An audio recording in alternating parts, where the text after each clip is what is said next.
everyone, and welcome back to my channel. I'm filming today from Bangalore, India, where I'll be staying for the next couple weeks. I'm here for a friend's wedding and I'm so excited. I've never been to India before. My partner and I got in pretty late last night and we just passed out immediately and then woke up at like 2 or 3 a.m., which was crazy because we just stayed up the rest of the time. But finally at like 9 a.m. we went out to actually explore the city and we went to a bunch of bookstores.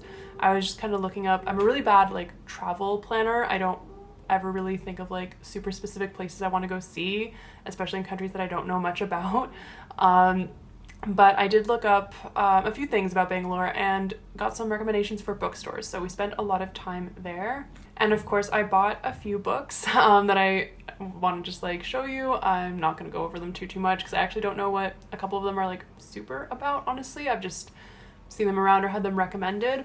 The first book is Heaven by Miyeko Kawakami, and I'd seen this and I think one or two of her other books on BookTube a few times. I think this is a story about two young kids who are both bullied in high school and they form a friendship through that, and I don't know anything else about it. And from this copy I just found out this was shortlisted for the 2022 International Booker Prize, so that's also cool because I try to follow that one a bit, but I don't remember having seen that on the list last year.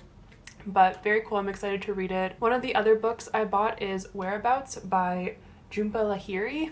This is an Indian author who was actually recommended to me by one of the friends who are getting married next week. And I don't know much about her, and this wasn't actually the book that was recommended, but I couldn't find the book that was. So I picked this one up. It sounded really interesting. It seems to be about like a woman who kind of lost her place in the world, and again, that's all I really know about it. I just like read the short blurb and was like, why not? I love just buying and like discovering new books, so hopefully it's interesting. And the last book I picked up is The Left Hand of Darkness by Ursula K. Le Guin, and this was actually my partner's idea. This is a book we both read in high school and had to write an essay on it actually, but well, I can't speak for him, but I don't remember too much about it. I know it's a story of a human who travels to another planet where the people there have no gender and just very like no obviously the gendered expectations of like dress or mannerisms, but the I think narrator, or at least the main character, is trying to kind of put them in these boxes, I believe. So it's kind of an exploration of gender, of what it might be like to live in a genderless society. And I remember like thinking that this was a cool book when I read it in grade 11 when I was like 16 years old, but I feel like I probably didn't actually understand most of it, and I like wanted to be cool or something, like get this kind of like cool sci-fi book that everyone was talking about that's like beyond gender. So I'd like to read it again with maybe some more context and knowledge, and having read like more sci-fi literature since then. But yeah, very excited that we found it. There was like a lot of copies there. We saw it in a few different bookstores and we're like, yeah, why not? Let's just get it. So I've obviously never done a travel vlog before, and I want to show some of the cool places that I've been, some of the things I've seen, and I also want to talk about some of the books that I've read on this trip.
I am back with another quick video about the next book that I read.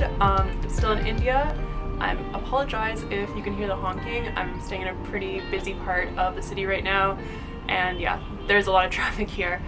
But the trip's been really cool. My friends just got married yesterday, so that was really exciting. The whole wedding was pretty cool to see. It's just a whole weekend. And yeah, it was really fun and really emotional yesterday in particular. I've been friends with one of my friends for like almost 10 years now, so it's really special to get to see her getting married. And yeah, it's just been a really fun trip so far. Had a pretty relaxing day today, just kind of walked around. Definitely had like a little bit too much sun. I feel pretty exhausted, honestly, because last 3 days we were mostly inside, honestly, in like the hall that the wedding was held at.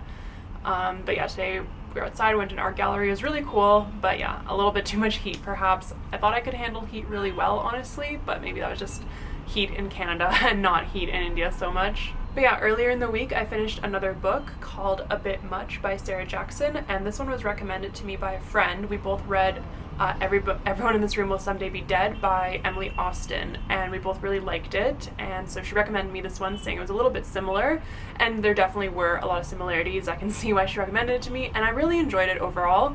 It's another sort of like sad girl book. I think as soon as you start reading it, you'll know, which at first annoyed me a little bit. I was like, how many more sad girl books am I going to read? Like the tone, I didn't immediately get into the narrator's like point of view, but once I did, it was a really like honestly gripping book. Like I wanted to stay in this character's world for much longer than the book was.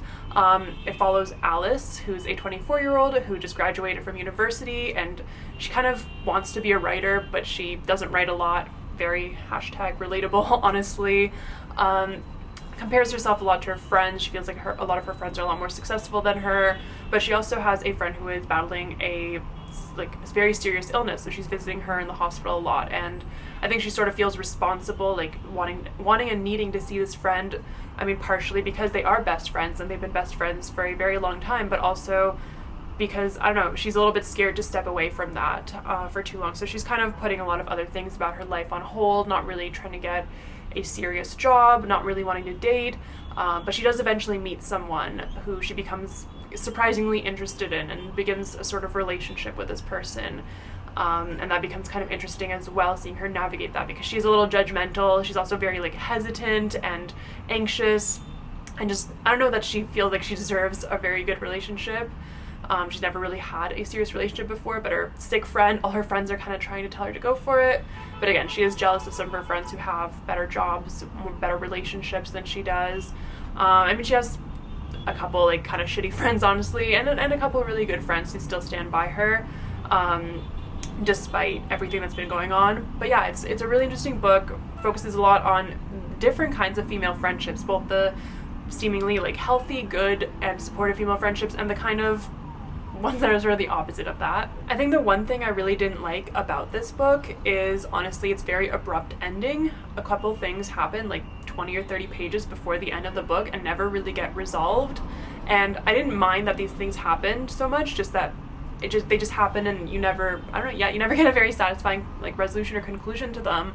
The book sort of ends, and maybe it's meant to be like a kind of messy ending for a messy story, a messy main character, but I don't know, I wasn't a huge fan of that. And like I said, I was really like immersed in this book and in Alice's life and the life of her friends, even her kind of bad friends. I just really wanted to read more, and it was a really short book. And yeah, I don't know, that was probably the one main thing. I definitely recommend this book if you enjoyed the Emily Austen book that I mentioned, if you enjoyed Conversations with Friends by Sally Rooney, any sort of book similar to that. I would say you'd probably like this one a lot. It was a quick and easy read that I wanted to be longer. So my vacation is almost over. I'm leaving India on Friday, and I don't know, I'm kind of sad. I'm usually like a little excited by the end of trips to get back home, because I kind of like miss my bed and the sort of the usual things that I'm used to, but I've been really enjoying this trip. I, for the most part, until today, have enjoyed the weather, honestly. It's a little scary crossing the road because there is a lot of traffic, but the city is really cool, and highly recommend if you are planning a trip to India to stop by Bangalore. Tomorrow my partner and I are heading to another city called Mysore. There is apparently a really cool palace there that's kind of like the main event, but I'm sure we will find some other things to do. So yeah, it's been a cool trip. I'll probably check in at least one more time. Maybe I'll finish one more book. I'm reading Demon Copperhead right now, and I'm about halfway through, but it's an extremely long book. It's like 600 pages, so that doesn't necessarily mean much. But if I don't finish that before the end of the trip, I'll probably finish it on the flight back home because it's going to be another like 18-hour flight or something. But yeah, I will check in again. Hope you're all doing well.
I'm back home after a long 18-hour flight, or 2 flights rather, and as predicted, I did finish my last book that I read on this vacation on the flight home, and that book was Demon Copperhead by Barbara Kingsolver.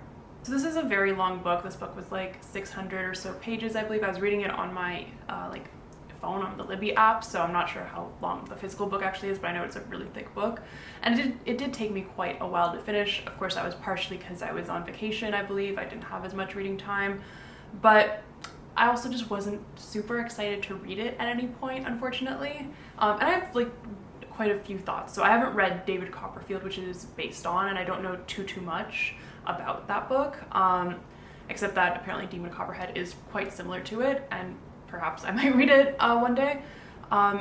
Overall, I think that this is an important book to have been written, honestly. This book is set in Appalachia and follows a young boy, Demon Copperhead, from his perspective as he grows up into his teenagehood, and he is born to a mother who has a drug addiction. He does not have a father, and he is just growing up in poverty, essentially, in the South, a very, not seen like a very positive place by many in the States.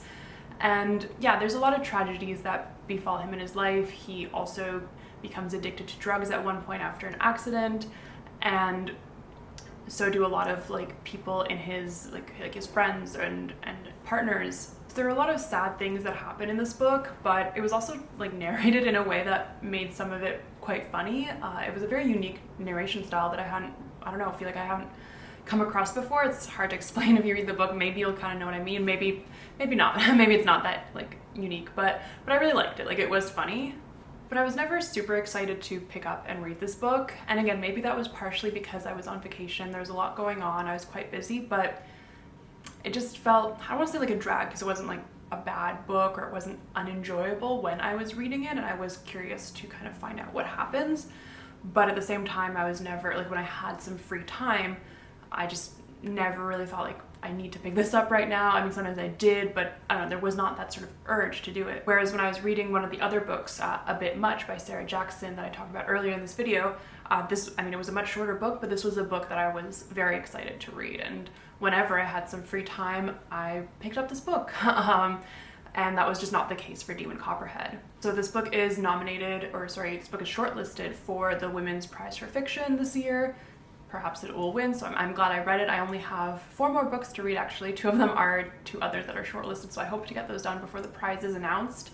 But this was one of the last few that I needed to read, so that is really exciting that I got that done. But yeah, overall, I do think it's an important book. I think there is a lot of ignorance about people living in the South in the United States. I'm not American. I'm not as well aware of what is going on or what all the attitudes or nuances are. I do have a soft spot for the Appalachian region. I did some some essays rather in university focusing on that area, mostly on strip mining and mining in general, and kind of the environmental impacts and the sort of pushback by people and mostly women living in that area. So I'd like to visit one day, and like I said, I have a soft spot for it, but I'm not super well versed in the context or in the area. However, I do know what people say about people living in the South. Whether you are Canadian or you are American, a lot of people have negative attitudes, and I think this book tries to really sympathetically portray a lot of these characters. Of course, they're not perfect characters. Demon Copperhead himself is not perfect. Most of his family and friends are not perfect people, but I think it does try to show that these people aren't in poverty just because of their own wrongdoings. These are things happening to them. They are reacting and trying their best that they can, and this is the case for a lot of people in poverty. It's not a choice that a lot of people make, and it is something that is incredibly hard to get out of, where many people have very little social support. So I think it is an incredibly important book, because I hear a lot of otherwise progressive people say very negative things about people living in the South, just kind of lumping them together. Like, of course there are very conservative or very racist or ignorant people living in the South, but there are people who are not those things. And I mean, those kinds of people also live everywhere around the world. So it is a little sad that people don't think that certain Southerners don't deserve help or support because of that stereotype, and that they're all ignorant or stupid. So these are all the books I read on my trip to India, which was a really great trip. I talked a little bit about my friend's wedding. It was a really beautiful and cool wedding to see. The rest of the trip was really fun. My partner and I went to another city called Mysore. There's a very famous palace there. There's also 2 really nice lakes and sort of parks to walk through, so we did that as well. We were only there for a couple more days, and then we had to head back to Bangalore and then go home. So I don't know, the trip unfortunately ended up feeling like it passed by way too quickly, though it was quite a long trip. Yeah, I'm really excited to have gone to India. I've never really traveled so far before, although I have traveled a decent amount. I've never necessarily thought I would go to India, but I would love to go back. Honestly, Bangalore was such a cool city, and I'd love to go explore up north more, but perhaps in December when the weather is not as hot as it is there now. It is getting up to 40, 45 degrees, I hear, and the area in the south that we were in was between 30 and 35 degrees, which is still quite hot and gets to be a little bit difficult to walk around in all day. But thank you so much for sticking around for this travel vlog. I hope to do more of these in the future as I do hopefully travel more, maybe even around the province I live in, or short trips as well. I've got a lot of new books to read on the trip. I have a lot of books waiting for me at the library that I put on hold weeks and months ago, some for the Women's Prize for Fiction and then a couple others, so I'm excited to get to those as well, and maybe I'll talk about some of those in the near future. If you like this video, please like and subscribe, leave a comment, it means a lot. If you've read any of these books or any of them sound interesting to you, if you are from India or if you've been to India and you have a future recommendation for me, or just something you want to say about your own travels or experience there, that would be cool too. Again, it was a super fun trip. I feel like I keep saying that. Yeah, and hopefully catch you in the next video.